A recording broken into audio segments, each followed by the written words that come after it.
welcome back to another episode of Tess Talks Entirely Too Much, where I, your host Tess, will talk entirely too much. If you're watching the video, this is Frank. Frank is my emotional support co-host. He's here to make sure that I don't go completely off my rocker. And if you stick around for a little while, you'll see that I probably need someone to make sure that I don't go completely off my rocker. So this week, we are talking about something that is a huge, huge, huge part of my life. I try not to let it identify my life, and I try not to let it run my life, but it's something that I have to deal with every single day, 24 hours a day, 365 days a year for the rest of my life. And that is my type 1 diabetes. I used to hide the fact that I was a diabetic. I didn't want people to know. As a kid, whenever I would try to make friends and kids found out that I had diabetes, they automatically thought that I was sick and contagious, and they didn't want to play with me because they didn't want to catch diabetes. And even though I would tell them you can't catch it, it still had a big influence on my ability to make friends. Not their fault. I don't like to be around sick people either, but why I'm going into the medical field, I have no idea, because I don't like the sick, but we all have our quirks.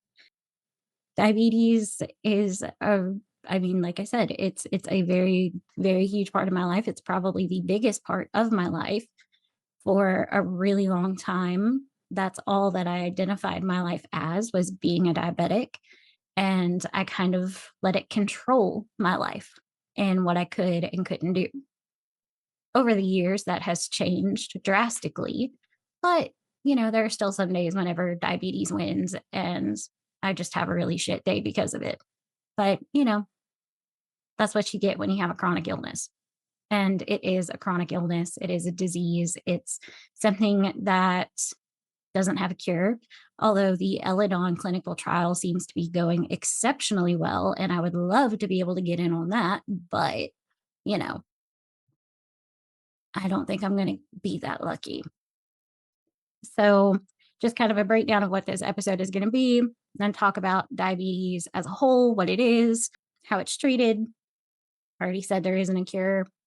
Going to go over the advancements in technology and how diabetes used to be treated versus how it's treated now. And then I'm going to talk about my diagnosis and my story of being diagnosed. I'm going to talk about the possible complications of diabetes and how, thankfully, knock on wood, the only complication that I have had so far has been with my eyes, and how I am a previously sometimes blind person.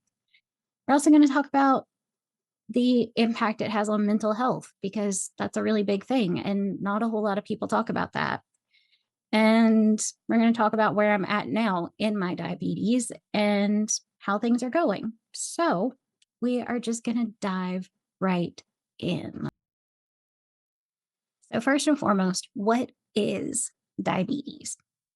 Diabetes is an autoimmune condition that causes the body to attack the pancreas. And in turn, it causes the pancreas to completely stop producing insulin in type 1 diabetics. Type 2 diabetics, their bodies still produce insulin, just not enough. There's a huge difference between having no insulin and having little insulin. Type 1 diabetics, they don't make any at all. The pancreas just completely stops producing these insulin particles. And the insulin, it is a vital hormone. Every person has it.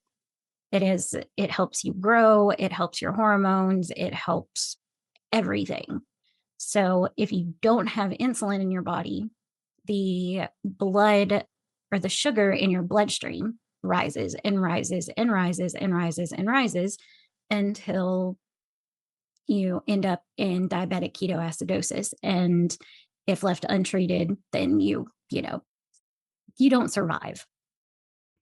So it isn't caused by eating too much sugar. Type 1 isn't caused by being overweight or lack of exercise or by diet. It is literally your body's immune system that decided to be a little bitch and quit making the hormone that your body needs to live, one of the hormones that your body needs to live. And a lot of people get this confused because so many people think that diabetes is a direct result of how you eat, how much you weigh. And while type 2 diabetics are more prone to develop type 2 because of diet and weight and lack of exercise, that's still not the sole reason for type 2 diabetes. Women with PCOS typically have type 2 diabetes or will develop type 2 diabetes because of the way that it works. And PCOS isn't PCOS anymore. I can't remember what it is, but they've changed the name of it. But it all, like, everything works together. The insulin helps with the reproductive system and the hormones that go into the women's cycles and everything, and insulin resistance, and just a whole bunch of stuff that we're not going to get into today. But basically, because of my genetic makeup, thank you, parents, I appreciate that, I was kind of predispositioned to end up with either type 1 or type 2. More than likely type 2 because I have PCOS. And I have been told that as I got older, because of the PCOS, I would have developed type 2 diabetes.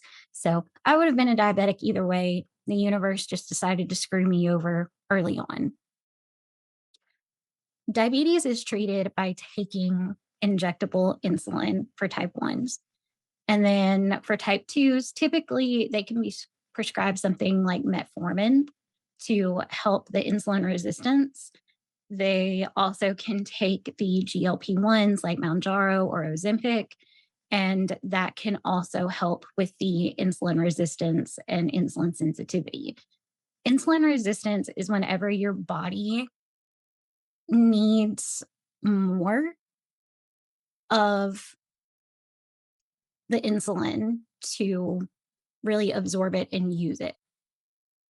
And for type 1 diabetics, a lot of times it's almost like our bodies grow.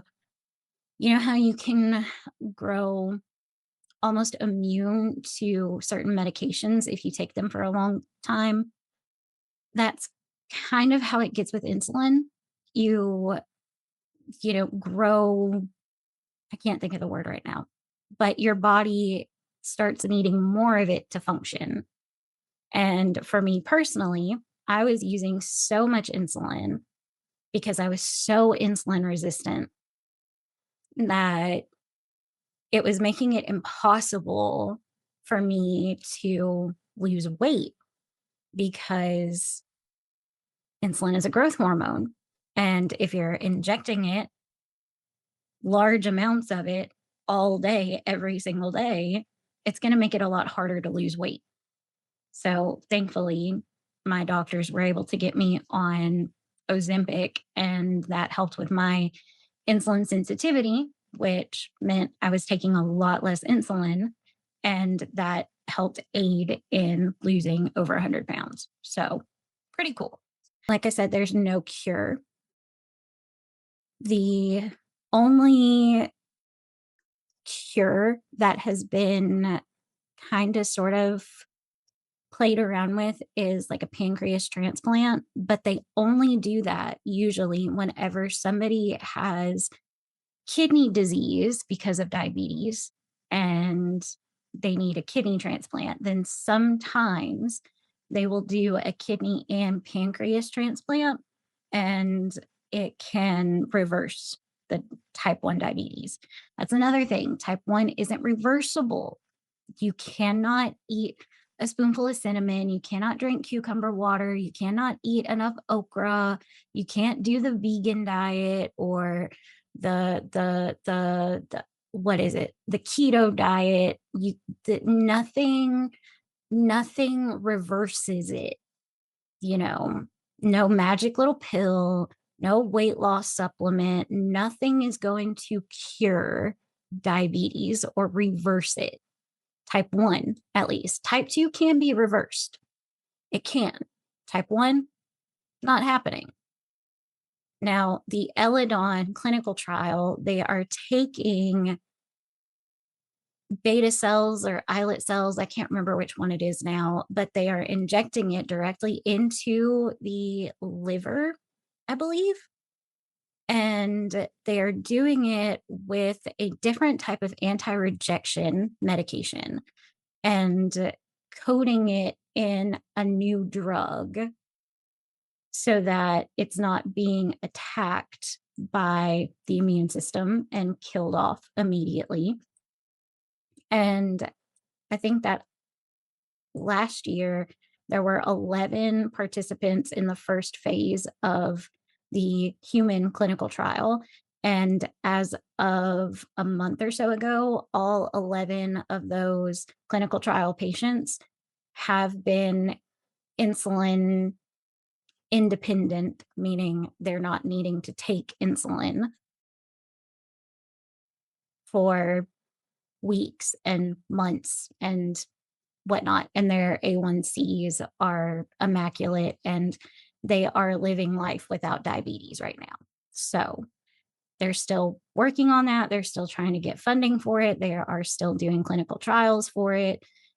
But it's looking like it is the best possible chance for an actual cure. Now, the downside to this is that, is the FDA going to approve it? I don't think so. Personally, I don't think so.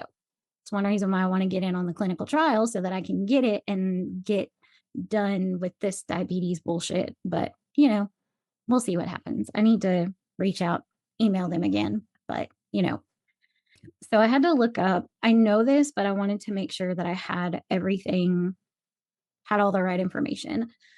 So for a very long time, whenever people were diagnosed with type 1 diabetes, it was a death sentence. There's no way around that. The only treatment options that there were was something called the starvation diet, which basically meant you couldn't eat. And that would only delay the inevitable death that would happen. So whenever people got diagnosed with diabetes, it was like you had, a couple of months, maybe a couple of months. So in 1921 into 1922, there were 4 different researchers. Frederick Banting, he came up with the idea for extracting insulin from, I believe it was a pig or a cow, and injecting it into a person. Chris Best worked alongside with Banting as his research assistant. John McLeod provided the laboratory funding and scientific guidance. And then James Collop helped purify the insulin so it could be safely used in humans. So in 1921, Banting and Best successfully isolated insulin from the pancreas in laboratory equipment. In January of 1922, the first person with diabetes was treated successfully with insulin. The patient was a 14-year-old boy named Leonard Thompson, who had type 1 diabetes and was close to death before treatment. In 1923, Banting and McLeod were awarded the Nobel Prize in Physiology or Medicine. Banting shared his prize money with Best, and McLeod shared his with Collip because all four played essential roles in doing this. So, before insulin, a diagnosis of type 1 diabetes was almost always fatal. The only treatment was a starvation diet that could delay death for a short time. Insulin changed that completely. It transformed type 1 diabetes from a disease that usually caused death within months to one that people could live with for decades. Today, more than a century later, insulin remains an essential life saving treatment for people with diabetes. That's from ChatGPT, by the way. So they, these four people worked together and they developed this treatment. It still wasn't great though. Like it gave diabetics life. All right. And that is ultimately what every diabetic wants. They want to live a full life, full, happy, long life. So it's the reason that it still wasn't ideal was because they were using animal insulin, which isn't absorbed as well in humans. It works, but still not absorbed as well. And the technology that they had at the time, albeit for them, was probably pretty great, but compared to nowadays, not so much. So the syringes that they would have to use, you would have to like sharpen your own syringes and boil them and sterilize them so that you could use them every time. One of the only ways that you could check your glucose levels, your blood sugar levels, was to do a urine test. And they had these little sticks that you would stick in your urine, and depending on what color the stick turned, I don't know how they came up with that back then either, but I need to do more research on this. Like, I don't know. If I'm going to give you a history lesson, I need to know what I'm talking about, right? Anyways, so as time has gone on, we now have synthetic insulins. We have insulins that are strictly laboratory made. They no longer come from animals. Insulin is no longer, I mean, I think that you can still buy animal insulin, but it is not anything like you have synthetic man-made insulin that's made in a lab, and that's what most diabetics use. You have different types of insulin. You have short acting insulin that you take for meals or to treat a high blood sugar. You have long acting insulin, which stays in your system for up to 24 hours. That helps keep everything steady. You have people who treat diabetes with MDIs or multiple daily injections. And then you have people like me who use insulin pumps. You also have people who strictly use glucose meters, or as I like to call them, finger stick meters. Then you have people like myself who use continuous glucose monitors or CGMs. That would be like your Dexcom, your Libre, Stello, Eversense. There's several different ones out there now. I personally use the Dexcom. It has been the best for me, most reliable up until they phased out the G6 and started forcing people to use the G7. And the G7 is still full of bullshit problems like sensor errors and failed sensors and inaccurate readings. But, got to give grace because technology is never perfect. So, like I said, I use the Dexcom. I also use, this is my insulin pump. It is the Omnipod 5. I control all of it with my phone. So if you look at my phone, let me clear my notifications. If you look at my phone, ignore that blood sugar as best you can. Oh, it's not gonna, let's see if I can get it to show. I don't think it's gonna let me do it. So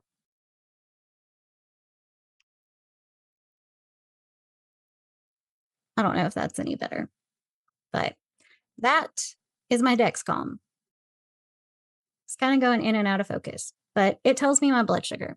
It sends a new blood sugar reading to my phone every 5 minutes. If my blood sugar drops below a certain point, it sounds an alarm. If my blood sugar goes up to a certain point, it sounds an alarm.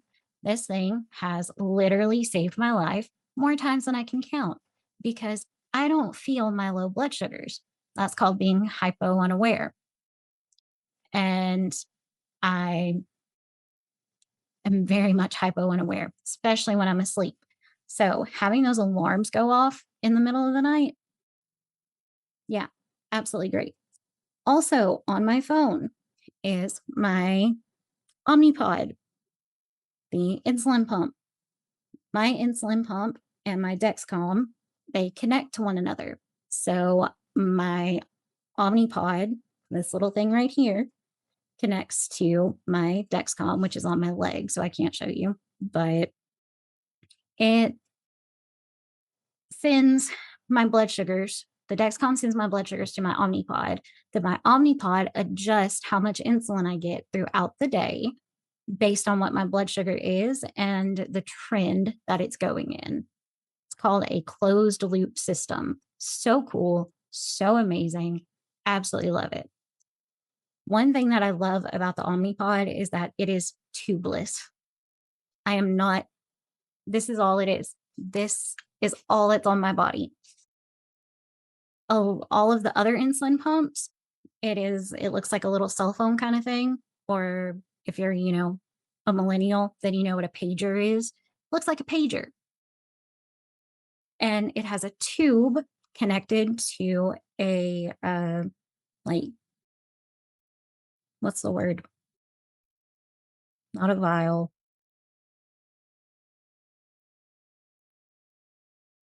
Connected to this little, a little,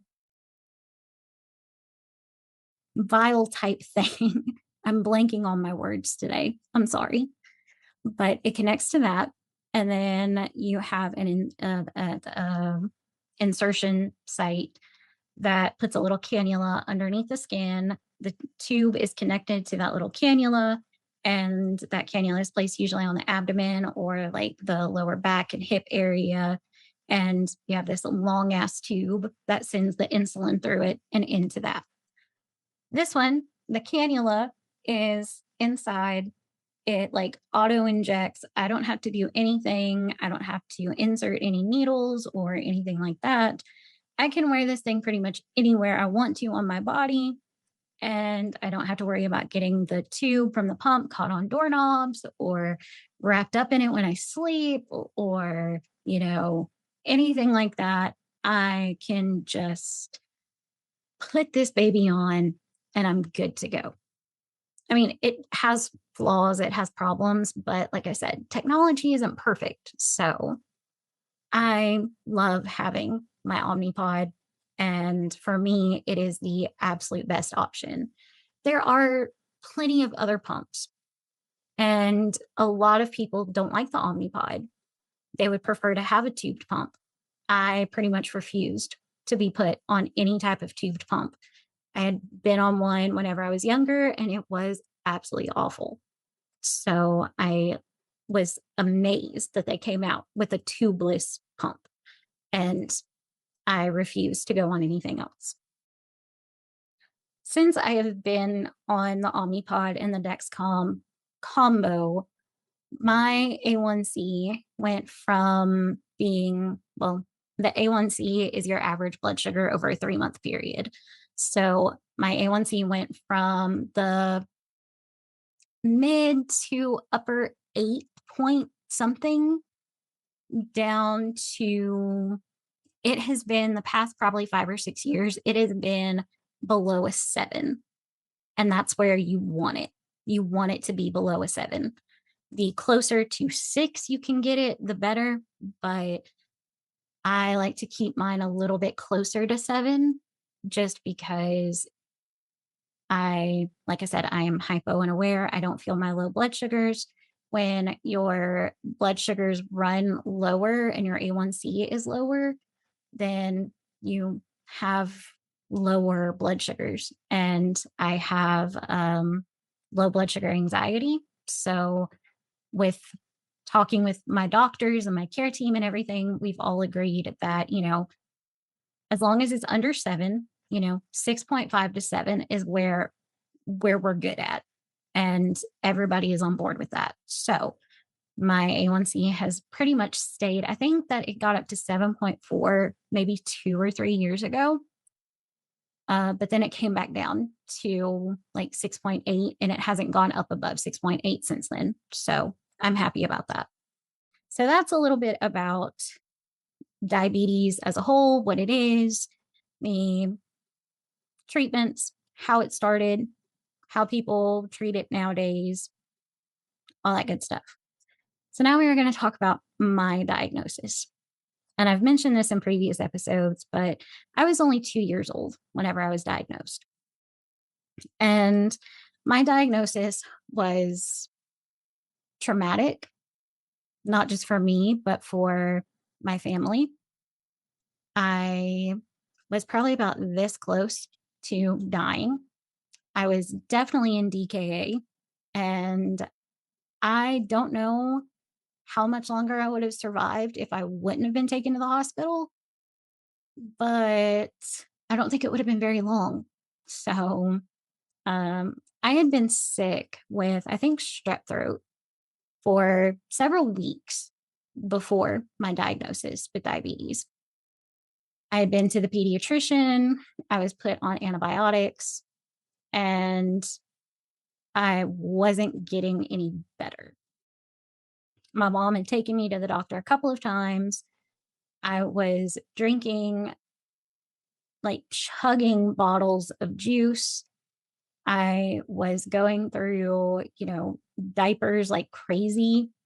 And I was just not the happy little kid that I was beforehand.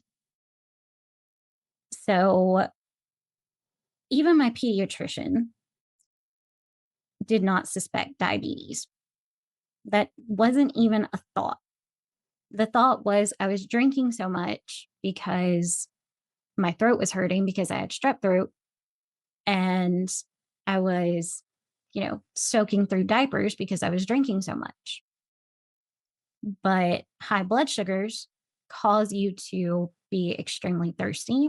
And so you drink a lot and cause very, very, very frequent urination, both because you're drinking so much, but also just high blood sugars in general make you have to pee a lot because your body is trying to flush out the sugar and the ketones and all of those things.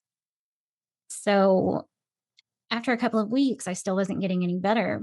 And I was just getting worse and worse and worse. And one night I was sitting on the couch, and I don't remember any of this, by the way. This is all just what I've been told from my mom over the years. So one night she said that I was just sitting on the couch, and she said that like my eyes were sunken in and I just looked absolutely awful. And one minute I was sitting there. The next minute, she said my eyes rolled back to the back of my head and I went out. And so they took me to the emergency room. I don't know if my blood sugar was checked at the emergency room, but whenever my blood sugar was checked, now I've always been told, and this may have changed, but this is the rule that I go by still because this is how I've heard it all of my life. A normal blood sugar is anywhere from 70 to 180. My blood sugar was like over 1400. It was super high. I was so dehydrated, despite the fact that I was drinking so much. But the high blood sugars and frequent urination and high contents of sugar levels in my bloodstream, that causes you to be dehydrated. So I was so dehydrated that they couldn't get an IV put in. They, Literally, my mom said that they poked up one side and down the other, trying to get an IV. And the only way that they were able to get any type of IV in me was to place a catheter in my chest. And I still have the scar from that. And I'm going to add in a picture here so that you can see it. I want to say that my veins had collapsed. And if they hadn't collapsed, then they were about to collapse. So the local hospital here they could not treat me. And so I was rushed in an ambulance to Vanderbilt Children's Hospital up in Nashville, and they got me situated. They got everything going. They confirmed diabetes, they confirmed DKA, all of the things. Once they got me like admitted and all that kind of stuff, they, because I was in such bad shape, because I was in like so dehydrated and my blood sugars were so high, and because I was so sick, they decided to put me in a medically induced coma for 3 days. They wanted to be able to just pump me full of fluids and pump me full of insulin and let my body rest and try to bounce back and not have to worry about doing insulin for food and drinks and all this kind of stuff. It was just safer for me to be put into that medically induced coma. So I was in a medically induced coma for 3 days. Fun fact, my therapist and I think that that's one reason why I have insomnia, and why whenever I don't feel good, the only thing that I want to do is like black out and just completely shut down and sleep, because that was an escape from feeling so sick. And also, like, kind of on the reverse side, just going to sleep. I was put into that coma whenever I was scared and, not feeling good and terrified and, all of these people and this just crazy, hectic, scary situation. Um, so being put to sleep like that makes sleep a little bit scary for me. And I've had insomnia pretty much ever since I was diagnosed with diabetes. So it all lines up. But I woke up after the third day and my blood sugars were still like 6, 7, 800, but that was manageable, I guess, according to the doctors. I was in the hospital for a total of 8 days. And whenever I was released from the hospital, my blood sugars were still 3, 4, 500. And it took a long time to get my blood sugars to come back down and stay down. And even then, they did not want to stay down. So my diabetes it has always been very hard to manage. Some diabetics, managing their diabetes isn't nearly as difficult. But for me, it's always been difficult. I have always been insulin resistant. I have always had such a hard time keeping my blood sugars in range and keeping things in control. And it was just difficult. And it was difficult for my mom because here I was, this 2-year old, she was having to give me shots. And, shots hurt, especially when you're a kid. You don't want to get shots every day.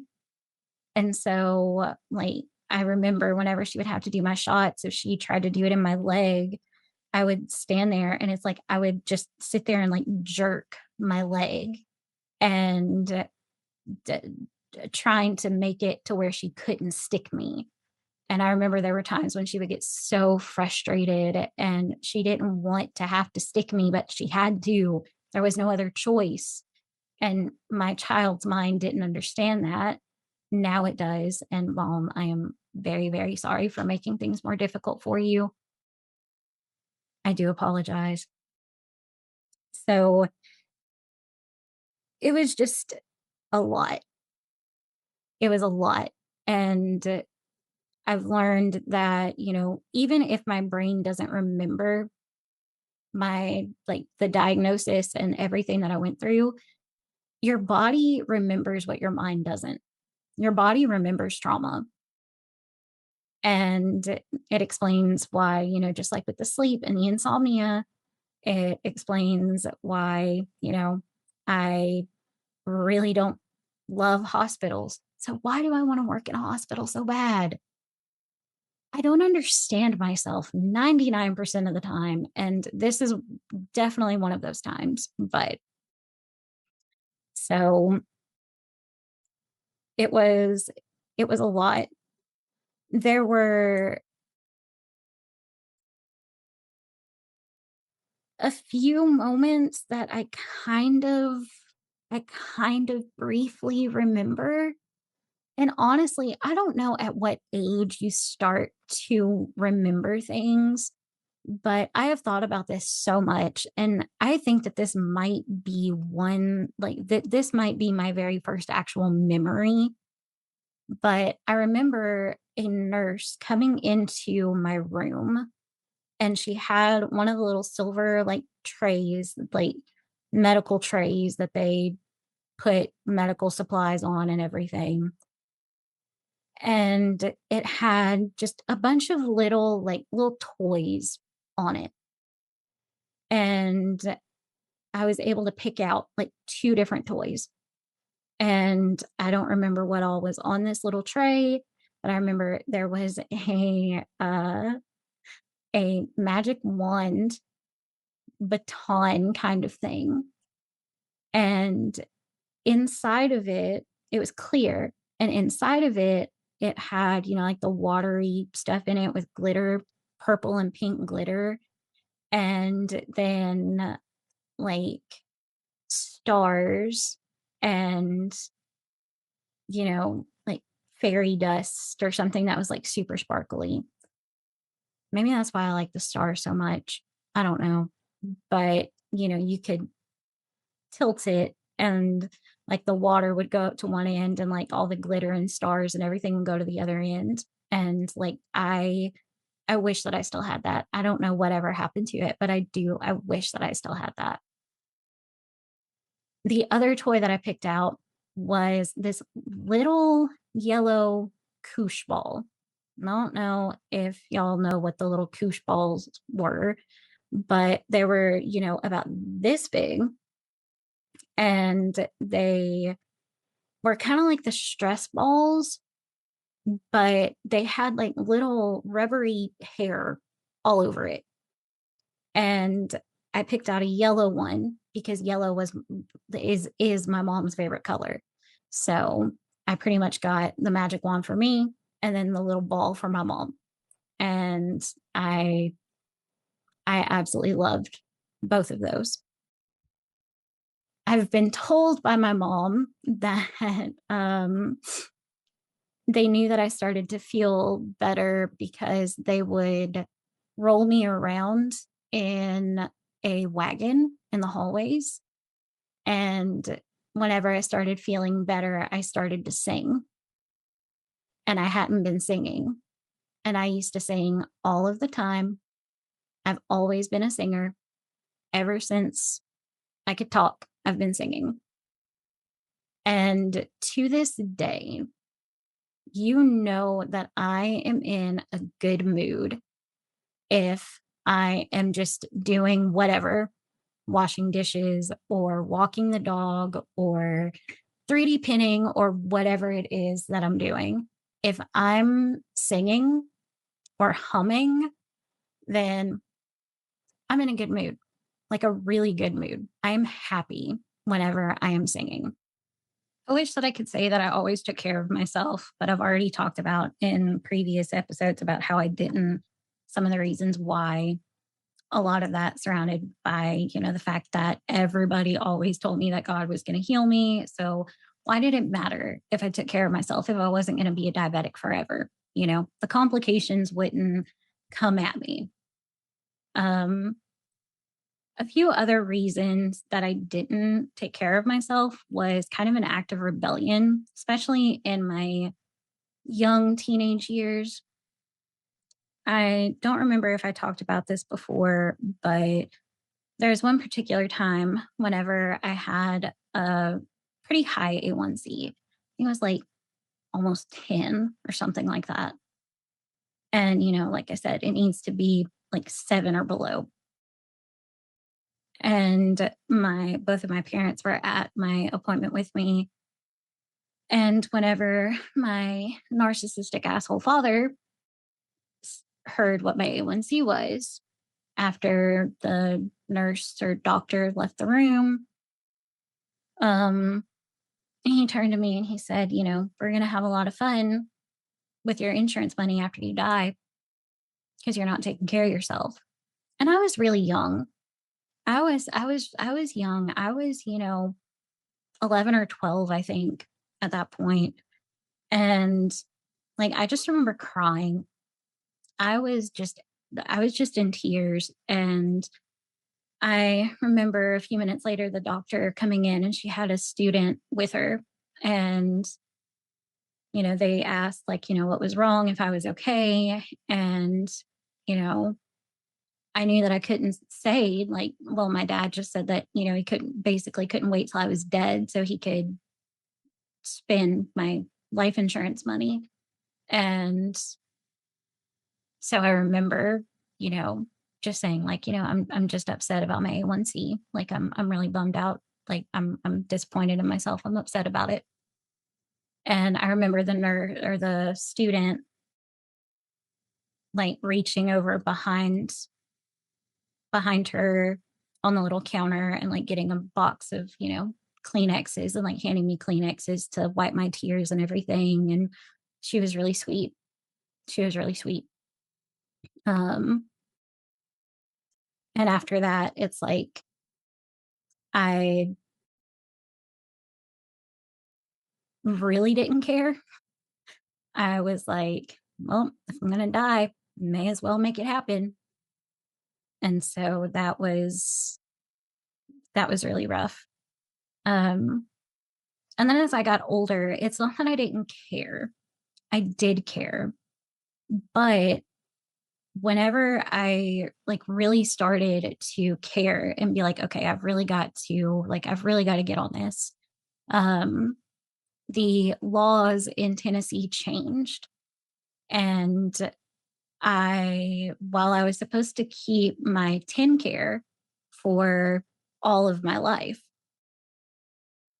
they booted me off of it whenever I was 22. And I was supposed to be able to stay on it until I was 24, but they booted me off of it whenever I was 22. And so I didn't have insurance. And that was also during the time frame whenever they quit offering insurance to part-time employees. And so trying to find a job that would hire you full-time during this time was almost impossible. And trying to find something that could cover the cost of diabetes supplies, that was really impossible. And, we looked into like the Obamacare and all that kind of stuff. And it would have cost more because I was a diabetic. It would have cost more for me to get on the Obamacare than it would have been for me to pay out of pocket for my supplies. And I remember so many people would get so mad at me whenever I would talk about it because it's like, oh, Obamacare, like I was finally able to get insurance whenever Obamacare came out. And it's like, that's great for you. But because of Obamacare, I lost it. And I couldn't afford my stuff. I couldn't afford to buy insulin. I couldn't afford to buy test strips most of the time. So I had to ration my insulin and not check my blood sugars and all of those things. And that went on for several years. Once I was finally able to get a full time job, which I got booted off the insurance in 2013, I believe. So it was 2016 whenever I was finally able to find a full time job that offered insurance. And I took it, and I was able to start getting all my supplies the way that I needed to. But that 3-year period, that, you know, 2014 into 2015 was when I was at the ramp. And go back and listen to those episodes if you want a recap on what that did to me and my health, because it was just awful. So there were just so many factors. And, I take responsibility for the fact that in my younger years, I didn't care, that I did rebel and was like, if it's going to kill me, may as well do it. I take responsibility for that. I absolutely do. I know that if I would have put more effort into taking care of myself, I wouldn't have gone through some of the things that I've gone through with my health and with the complications that I have. And the complications vary, but you hear so much about, diabetic kidney disease. You hear about diabetics losing their legs or feet or limbs. You hear about nerve damage. But something that I was never told about, it was never stressed on me. Like, it was never drilled into me like kidneys and legs and feet. And that is your vision. Diabetes is the leading cause of blindness in the United States. Fun fact. And it all stems from uncontrolled blood sugar levels. I didn't have any problems with my vision, none, until I did. And I found out at the beginning of 2018 that I had what is called diabetic retinopathy or diabetic eye disease. The treatment for diabetic eye disease is not fun, depending on the severity of it, which mine was, as I've been told by my current retina specialist, the worst case of diabetic retinopathy he has ever seen. And he's been doing this for a very long time. What happens is that eyes the eyes try to fix themselves whenever something goes wrong. So the high blood sugars affect your blood vessels. And especially in your eyes, you have such little blood vessels. Those start to like die off pretty much. And your eyes, in trying to fix themselves, they start trying to grow new blood vessels. But because of that, it can cause the optic nerve to be, kind of suffocated. And then you have these little blood vessels like growing and connecting, and it just messes with everything. So I had hundreds of blood vessels behind my eyes. And I was told by the first retina specialist that I went to see that I was going to go permanently blind and there was nothing that could be done about it. And if we tried to do treatment, then it would cause my retinas to detach and I would just go blind anyways. And I was devastated. That's an understatement. I was more than devastated. It's like, I am living with this disease that I didn't ask for. I have complications that I didn't ask for. What the hell? Like, come on, give me a break here. That was very difficult for me to accept, very difficult for me to go through. I found a new retina specialist, my current retina specialist. He is amazing. I love him. I told him what the previous doctor had said, and he was like, no, no, you're not going to go permanently blind. You are not going to go permanently blind. We can treat this. Even though it is the worst case I've ever seen, we can treat this. The treatments for me were with him were an injection in the eye. Yes, a needle with medication into the eyeball, straight into the eyeball. And it is as horrible as it sounds. I promise you it is. It's not so much that it hurts. My retina specialist numbs me up ridiculously well, but just the concept of a needle coming at your eyeball. If you're a diabetic, please, please, please, please, please, please, please take care of your eyes. Take care of yourself so that you don't have to worry about your eyeballs. You don't want to have to go through it. So I did one injection in my right eye, and then a month later had surgery. Surgery is called a vitrectomy. They go in, they laser out all of the bad blood vessels, all of the growing blood vessels that aren't supposed to be there. They clean out all that debris, and then they, make sure everything looks good. Everything looks good. My retina looked good. My optic nerve looked good. Everything else was great. So, all right. A month after that, we did the left eye. Awesome.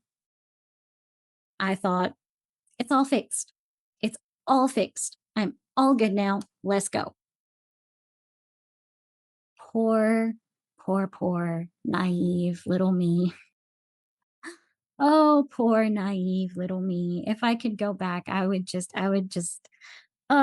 I would hug myself and say,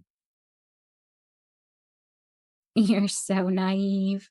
You're so adorable. Get ready, because the next 8 years are going to be a hell of a lot of fun for you. Please note the sarcasm there. But it was probably a couple of days after my second surgery, the surgery in my left eye. My right eye, I couldn't see anything. I woke up and I couldn't see anything. And I was like, what is going on? Because I could see the night before, what is going on? Went and saw my retina specialist. What had happened was, because of how severe my retinopathy was, because of how many blood vessels there were, my eyes were kind of predispositioned to continue to regenerate those blood vessels. But now they didn't have anything to hold on to, because in the vitrectomy, they remove all of the vitreous gel and everything that's behind your eye. And so there was nothing for it to really hold on to. There's nothing for it to grasp or grow on. And so the blood vessel ruptured back behind my eye, and it filled the back of my eye with blood. And I couldn't see. And so I had to get more injections.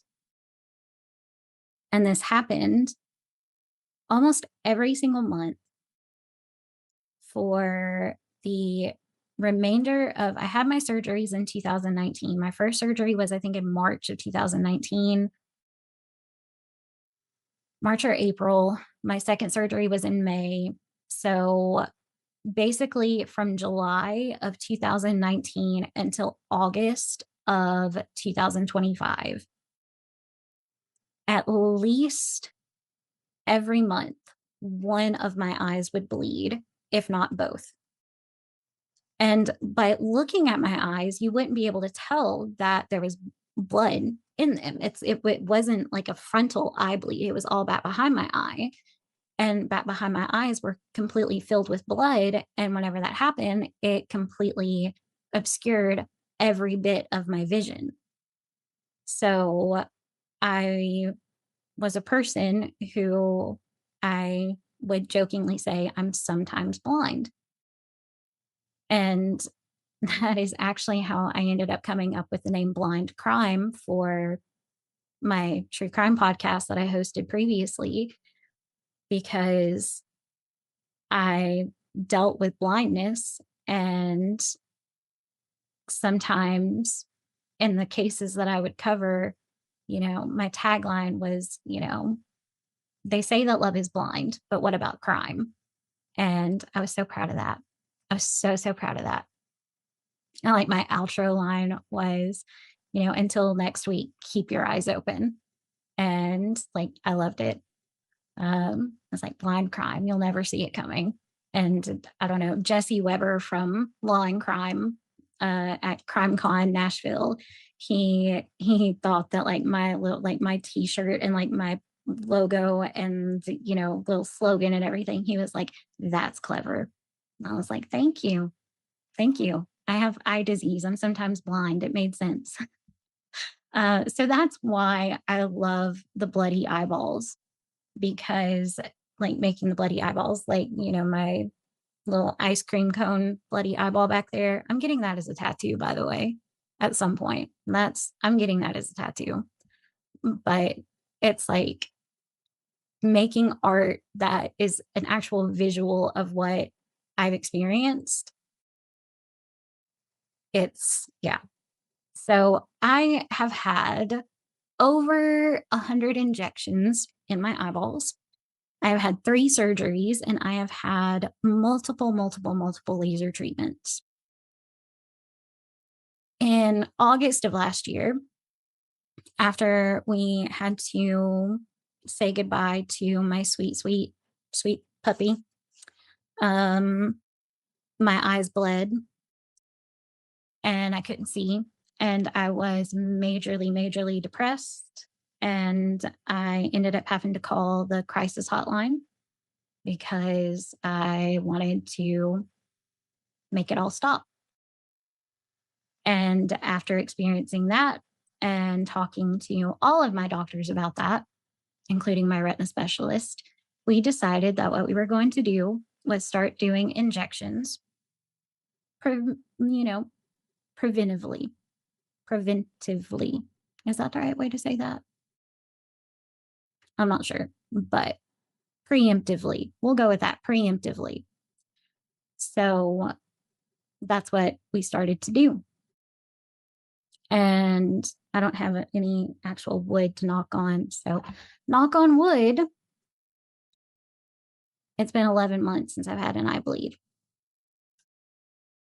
It's the longest in the last 8 years, or since 2019, 2018, 2019, that I have not had an eye bleed every single month or had an eye bleed at all.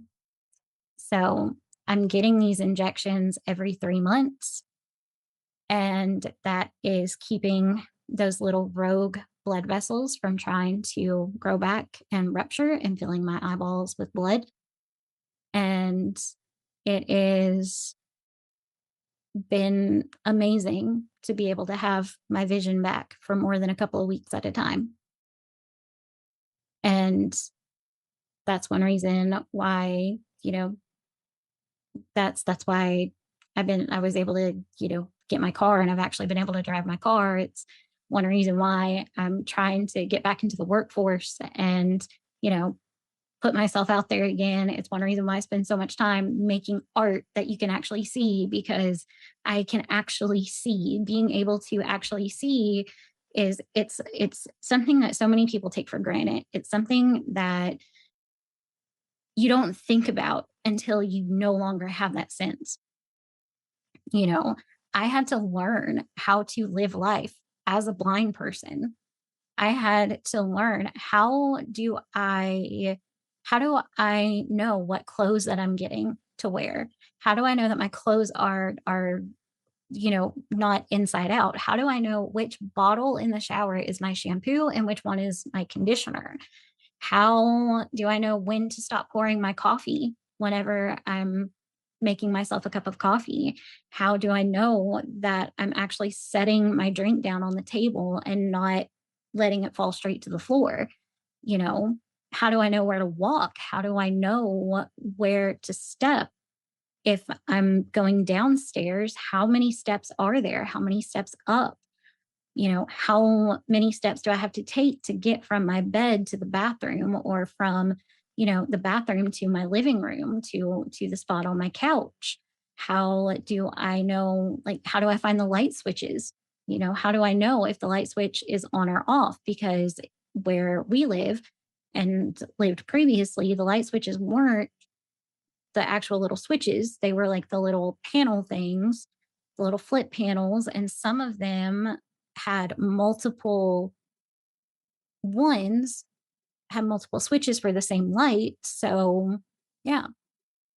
Um, how do I use the microwave? How do I fix myself something to eat? How do I feed myself? How do I use my phone to control my insulin? How do I know what my blood sugar is? And so I had to learn, how do I use the voice assistant on my phone? How that, I started putting stickers, like these little brown thick stickers. They supposed to be, I got them off Timu. They were supposed to be used for making like the like Little Dipper, Big Dipper, Orion's Belt, all that kind of stuff. Sorry, my brain's not braining today. Words are not my friend right now. But it's supposed to be used to like make those, like on your walls or ceiling or whatever. But I decided I'm going to use these on the light switches and on places like around corners and stuff like that in our old apartment, so that I can feel where things are at. I put some on my microwave so that I knew where the start button was. I put them on my washing machine so that I would know, like, if the dial was turned to the right place, like I could turn the dial and then feel where the sticker was and line it up with the sticker. I learned to put, like a hair tie around my shampoo bottle so that I knew that it was my shampoo. I figured out that buying, the more expensive razors that have the, like gel on the razor pad thing, I could still shave if I used those and everything. Um, Trying to navigate, trying to walk, like counting my steps. I counted every single step. I knew exactly how many steps there were from my bed to my couch. And I want to say that there was, like 40 something steps. I don't remember because I haven't had to count my steps in almost a year now. So, yay. Um, but there were still a lot of things that, I couldn't do. Um, there were times, and this is embarrassing and probably shouldn't say it, but you know, there were sometimes whenever I would have to go to the bathroom and I didn't know if I was clean or not because I couldn't see. And you don't think about that whenever you have good eyes. You don't think about that. You don't think about, like, one or two wipes is enough. Or, no, I think I'm going to need like some type of, like wet wipe for this one. Like, it's little things, little things like that. Um, I ended up having to get a Keurig so that I could just put my cup under the Keurig for my coffee and like learn how to feel the temperature difference in the cup and use my sense of touch to tell where the temperature was. And then, of course, I use half and half. So I had to learn how to like count my splashes of half and half in time. So I knew how much was coming out.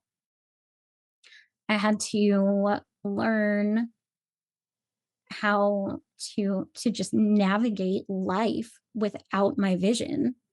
And that's difficult. That is very, very, very difficult. I also had to learn how to be dependent on people because so much I couldn't do on my own. And that was really hard for me too, because I was always a very independent person.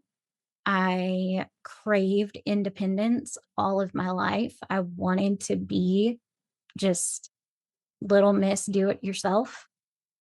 And having to learn to depend on someone was hard.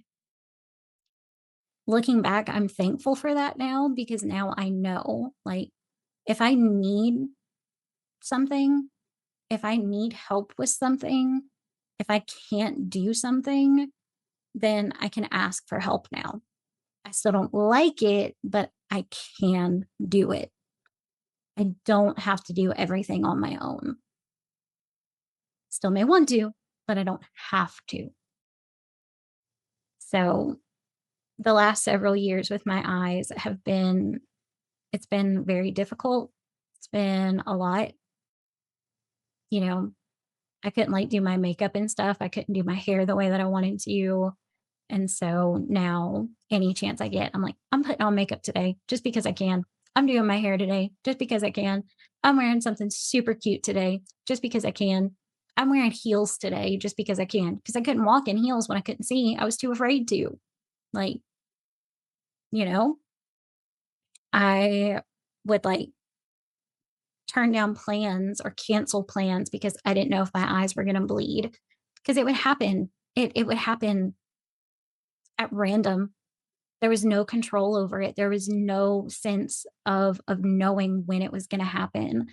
There were times whenever I would go to sleep and I could see, and I would wake up and I wouldn't be able to see.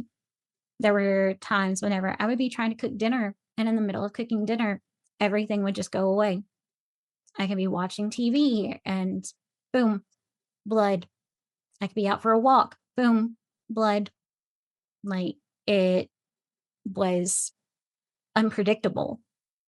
And, that unpredictability is why I wasn't able to, pursue work and everything during that time.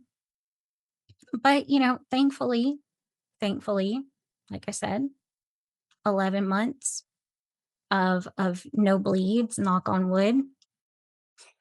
Um, things are looking, no pun intended, but things are looking better. They're looking so much better. And I love it. Absolutely love it. I finally feel like I have my life back again. And I'm trying to make the most of the life that I have, because I feel like I missed out on so much life while I couldn't see. I was still trying to live the best that I could, but now I don't want to take my vision for granted. I don't. I don't ever want to take it for granted. I don't ever want to be like, oh, yeah, well, I can just see that tomorrow. Like, no, no, I can't just see that tomorrow. I can't just because you never know. You never know what may happen. But special shout out to Dr. Doran for being the vision saver of the century. He's amazing. Absolutely love him.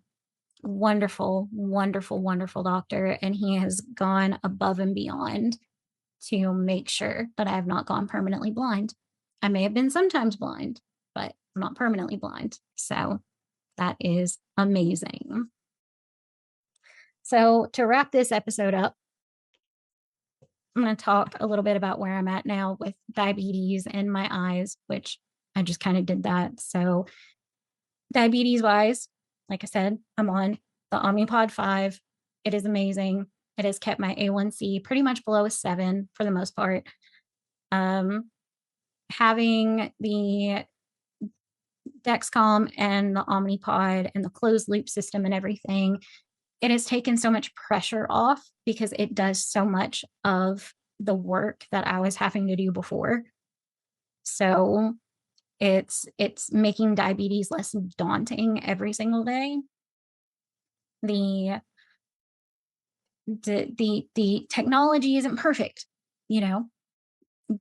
Dexcom has failures, Omnipod has leaks. Sometimes, Dexcom has a wrong reading and that messes with your blood sugar levels and everything. But I would still take this with the problems that it has over, a starvation diet or having to sharpen and sanitize my own needles. And the only way to check my blood is, with a urine stick kind of thing and whatnot. So I definitely, definitely am grateful for the advances in technology that we've made. And I'm hesitantly hopeful about the Eledon trial. I think that if it can get passed and by the FDA and everything, and it can be made available to the general public, and it doesn't cost $1 million trillion, which it probably would, like, you know, that would be the end of type 1 diabetes. So I don't know. I don't know.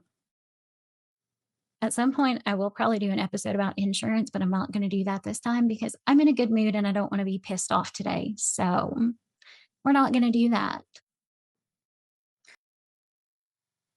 Editing Tess here. I realized that I forgot to add something really important and I had to add it in. But people with chronic illnesses are so much more likely to develop mental health disorders such as depression or anxiety. And with type 1 diabetes specifically, across several different studies, it has been shown that type 1 diabetics are 22% more likely to develop depression. That's roughly 1 in 5 people. So if you're in a room with 5 type 1 diabetics, at least one of them is going to be dealing with depression because of their diabetes, because it is literally a full-time job, 24/7, 365 days a year. You don't get a break. You don't get a vacation. You don't get to take the day off. It is a constant, all of the time thing that you have to manage literally every single day, every minute of every day. And just imagine not being able to take a vacation, not being able to have a day off from something. That's what type 1 diabetes is. And it's no wonder that people suffer in their mental health because of it. It's one reason why I've had anxiety all of my life. So I just had to add that in there. I did forget to update in the beginning of this. Last week, I said I was halfway through my first week of CNA classes. The next day, I ended up getting sick while at class. And if you get sick while you're at class, you have to go home. And if you miss any days or any part of the class because it's such a short class, you don't get to finish the class. So I didn't get to finish my 2-week class. But the good news is that I get to take the class next month. And that gives me a little bit of headway to start, uh, you know, studying and reading and getting all caught up on the book and everything and working on some of my skills and all of the things. So I have decided that I am going to be my instructor's star student during the next class. I'm going to ace every test. I'm going to kill every skill. And I am going to be a badass CNA. a gothy badass CNA. Plus, the next month's classes are in their evening classes. So no waking up at the butt crack of dawn and driving and having to try to retain things whenever my brain is still not awake. So that's going to work out a lot better for me. I just have to reschedule several doctor's appointments, including my retina specialist. So I'm going to have to make sure I get in there and get those eye injections.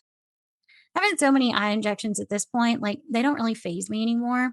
It's not something that you ever get used to, but like they don't they don't really phase me now. It's like, what's more goth than getting a needle in the eye? Honestly, like, come on, you know?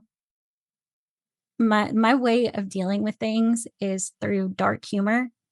So if you don't like dark humor and sarcasm and, self-deprecation, then you don't you don't need to be here.